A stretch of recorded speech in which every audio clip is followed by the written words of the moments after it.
Hi, hello. I'm Nalini Ashwin. Welcome to my channel, The Blissful. Today I'm going to share another book summary. So, if you have not seen my first book summary, Eat That Frog, so I'll share the link in the description. So, in that I have shared Eat That Frog book detailed summary I have shared, and today I'm going to share Do Nothing by Celeste Headley. So, this would be the important points, insights we get from reading this book. So, if you have not subscribed to my channel and you are coming for the first time, please subscribe to my channel. And if you like this video, then like this and share this video to everyone. Do Nothing by Celeste Headley. It explores the importance of slowing down and embracing leisure in our fast paced society. So, why you have to read this book? It offers a compelling argument for the value of doing nothing, showing how it can enhance our productivity, creativity, and well being.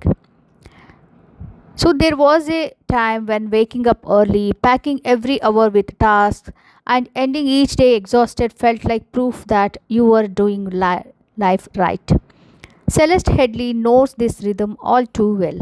Like so many of us, she was caught in the cult of busyness, moving faster, doing more, always chasing the next milestone. But eventually, her body said no. Her relationships suffered. The joy she once found in work faded into resentment. In this book, Do Nothing, she shares the quiet unraveling that led her to one undeniable truth. We are working ourselves into numbness and we are calling it success.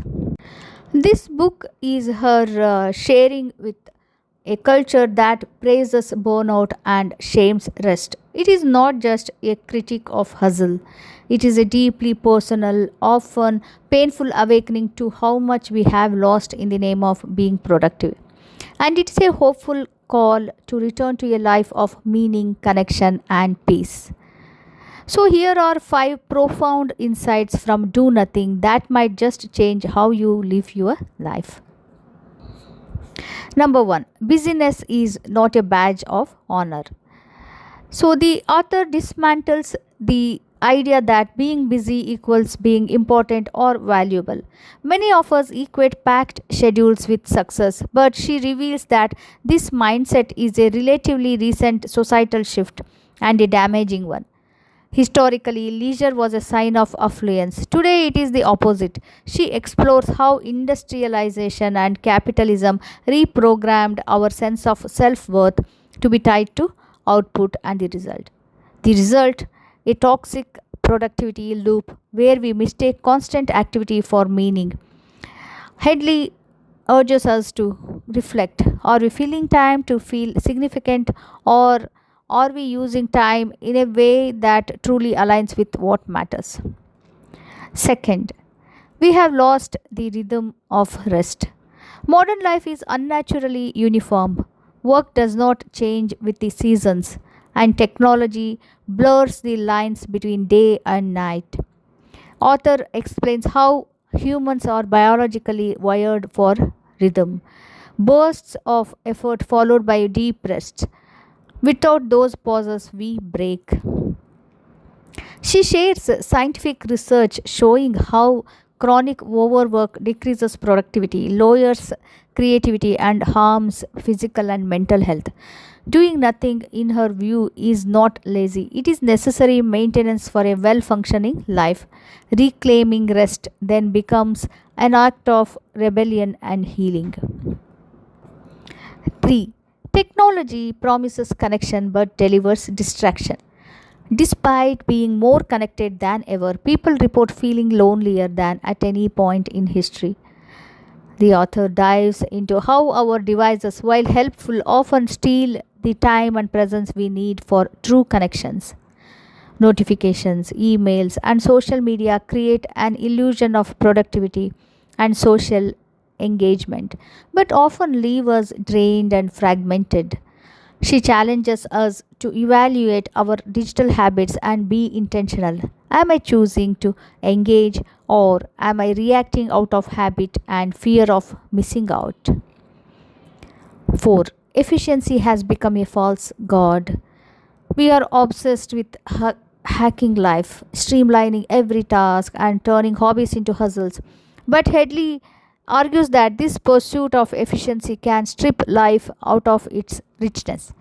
Cooking a slow meal, having an unstructured afternoon, or talking with someone with no agenda, these inefficient acts often nourish us the most. The problem? We have been trained to undervalue them. She urges a return to inefficient living, doing things not for their utility but for their humanity. After all, some of the most meaningful moments are the least measurable. Fifth insight, value lies in being, not just doing. At the heart of do nothing is a plea to rediscover who we are apart from what we do. The author invites readers to disentangle identity from occupation or productivity. When we stop asking, what did I accomplish today? And start asking, how did I feel? Who did I connect with? Did I experience joy? We begin to reclaim the essence of life. It is not about being idle, but about living intentionally, mindfully. Doing less doesn't mean caring less, it means caring more deeply about fewer things. Do nothing is an invitation to detox from a culture that is constantly shouting for our attention and pushing us to brink. Celeste Headley offers a practical, humane blueprint for reclaiming time, presence, and joy. In a world addicted to speed, her message is a bold reminder that slowing down might be the most productive thing we ever do.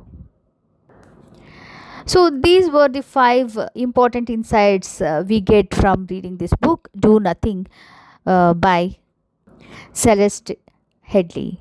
I hope this was informative and it would be useful for you. If so, please like this video and share with your friends and family. And please subscribe to my channel. And I'll meet you all in the next video next week. Till then, please take care of yourself. Tata, bye bye.